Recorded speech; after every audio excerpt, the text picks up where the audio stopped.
Assalomu alaykum aziz do'stlar. Mana ikkinchi xonamizda termiz qismini salafanni tortib bo'ldim.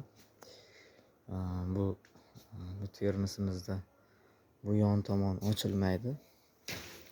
Bu yon tomon ochilmaydi. Faqat bir tomonini ochiladigan qildim.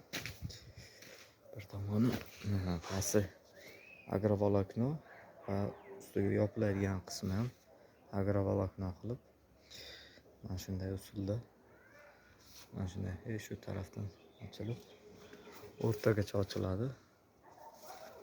O'rtagacha ochiladigan qildim.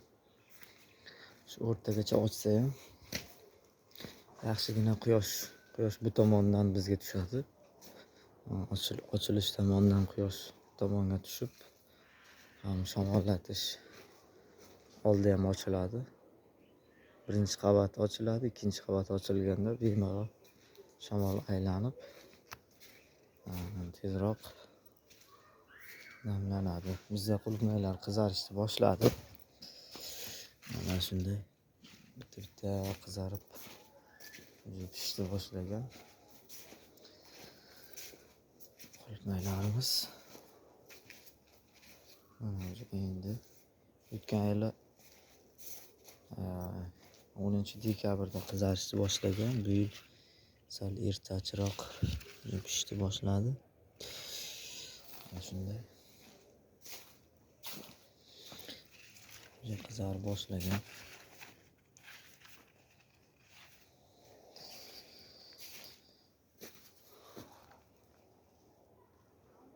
Mana shunday tashqarida furtchkalarimiz bor.